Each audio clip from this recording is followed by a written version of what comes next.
혹시 이런 상상 해보셨어요? 아주 오래된 경전에서 신이 직접 패션 디자이너가 돼서 옷에 대한 아주 세세한 지침을 내리는 장면 말이에요. 좀 뜬금없게 들리죠? 오늘 우리가 파헤쳐볼 미스터리가 바로 이겁니다. 대체 왜 신은 옷에 그토록 신경을 썼을까요? 자, 한번 생각해 보자고요. 우리가 아침마다 옷을 고르는 건 그냥 몸을 가리려고 하는 게 아니잖아요. 옷은 그 자체로 나를 표현하는 강력한 메시지 같은 거죠. 특히 사극 같은 걸 보면 확 와닿지 않나요? 옛날에는 옷차림만 봐도 그 사람이 어떤 신분인지 바로 알 수 있었으니까요. 말 그대로 옷이 신분증이었던 셈이죠. 바로 이겁니다. 오늘 우리가 풀어볼 핵심 질문이죠. 만약 여러분이 입는 유니폼을 신이 직접 디자인했다면 출애굽기에 나오는 아주 특별한 이야기를 통해서 그 답을 한번 찾아가 보겠습니다.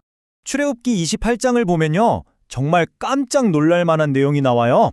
하나님이 모세한테 제사장이 입을 옷을 만들라고 하시는데 이게 뭐랄까 디테일이 장난이 아닙니다. 어떤 실을 쓰고 어떤 보석을 달고 심지어 이 옷을 누가 만들어야 하는지까지 전부 다 정해주세요. 정말 꼼꼼하시죠? 그럼 당연히 이런 궁금증이 생기죠. 아니, 왜 이렇게까지 옷에 진심이셨을까? 그 이유를 알려면요. 옷 자체만 봐서는 안 돼요. 먼저 그 옷을 입을 사람, 바로 제사장이 과연 어떤 존재였는지를 알아봐야 합니다. 자, 하나님께서 처음으로 지목한 제사장은 바로 아론과 그의 아들들이었습니다. 이건 뭐 우연히 뽑힌 게 아니라 아주 분명한 목적을 가지고 의도적으로 선택된 거였죠. 여기서 정말 흥미로운 개념이 하나 나오는데요. 바로 이중적인 택함이라는 거예요. 이게 무슨 말이냐면 제사장은 말 그대로 2번 선택받았다는 겁니다. 먼저 이스라엘 백성이라는 이미 한 번 선택받은 공동체에 속해야 하고요. 그걸로 끝이 아니에요. 그 안에서 또 한 번 제사장이라는 아주 특별한 역할로 부름을 받아야만 했습니다. 정말 특별한 소명 중에 소명인 것. 제사장이 맡은 일을 한번 보세요. 이게 그냥 제사만 드리는 사람이 아니었어요. 제단의 불을 관리하는 것부터 시작해서 백성들에게 법을 가르치는 선생님 역할, 또 사람들 사이의 분쟁을 해결하는 판사 역할, 그리고 전쟁이 났을 때 나팔을 부는 역할까지. 와, 정말 공동체의 거의 모든 핵심적인 일을 다 맡고 있었던 거죠. 이러니 그들의 지위가 특별할 수밖에요. 자, 이렇게나 중요한 역할을 하는 사람이 입는 옷이니까 당연히 특별해야겠죠. 그런데 여기서 또 다른 질문이 생깁니다.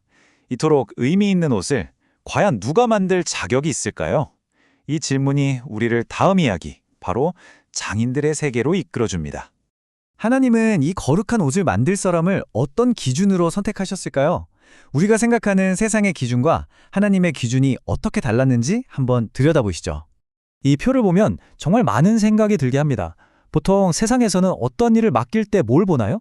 그 사람의 재산, 경력, 지식 같은 스펙을 보잖아요. 그런데 하나님의 기준은 완전히 달랐습니다. 그분은 그 사람의 내면, 즉 지혜의 영으로 가득 차 있는지, 하나님의 말씀에 순종하는 마음이 있는지, 은혜가 충만한지를 보셨다는 거예요. 세상의 기준과는 정말 정반대죠. 바로 이 문장의 핵심을 꿰뚫고 있습니다. 하나님은 이미 완벽하게 자격을 갖춘 사람을 찾아 쓰시는 게 아니라는 거예요. 오히려 당신께서 먼저 부르시고 그 사람이 그 일을 감당할 수 있도록 필요한 자격과 재능까지 직접 채워주신다는 거죠. 좋습니다. 이제 제사장과 장인에 대해 알아봤으니 드디어 우리가 처음 던졌던 그 질문의 심장부로 들어갈 시간입니다. 이 거룩한 옷이 가진 진짜 목적은 과연 무엇이었을까요? 답을 공개하기 전에 우리가 맨 처음 가졌던 이 근본적인 의문을 다시 한번 떠올려 보죠. 마음의 예배를 원하시는 하나님이 왜 이렇게 까다로운 옷 규정을 만드셨을까? 자, 이 4단계가 모든 미스터리를 풀어주는 열쇠입니다. 한번 따라와 보세요. 모든 것의 출발점은 하나님은 완벽하게 거룩하시다는 대전제입니다. 그렇다면 그런 하나님을 섬기는 사람 역시 그 거룩함을 닮아야겠죠? 바로 이 지점에서 특별한 옷이 필요해지는 겁니다. 제사장의 옷은 바로 그 거룩함을 눈에 보이게 만들어주는 상징이었던 거예요. 그리고 백성들은 그 화려하고 구별된 옷을 입은 제사장을 보면서 아, 우리가 섬기는 하나님이 저렇게 거룩한 분이시구나 하는 시각적인 교훈을 매일매일 얻을 수 있었던 거죠. 그러니까 결론적으로 제사장의 옷은 백성들을 위한 일종의 시청각 교육 자료였던 셈입니다. 네, 맞아요. 이건 제사장 개인의 권위나 영광을 드러내기 위한 옷이 아니었어요. 오직 백성들에게 하나님의 거룩함이라는 아주 중요한 개념을 가르치기 위한 살아있는 교보제였던 겁니다. 이 한 문장이 오늘 우리가 나눈 모든 이야기를 정말 멋지게 요약해주네요. 제사장의 유니폼은 신분을 과시하기 위한 게 아니라 그 자체가 한편의 설교였다는 것. 자, 이제 이 고대 이야기를 오늘 우리의 삶으로 한번 가져와 볼까요? 제사장의 옷이 그들에게 매일 거룩함을 일깨워 주었던 것처럼 지금 여러분의 삶에서 가장 소중한 가치를 잊지 않게 해주는 여러분만의 유니폼은 혹시 무엇인가요? 직업적인 유니폼일 수도 있고 혹은 다른 어떤 것일 수도 있겠죠. 한 번쯤 깊이 생각해 볼 만한 질문인 것 같습니다.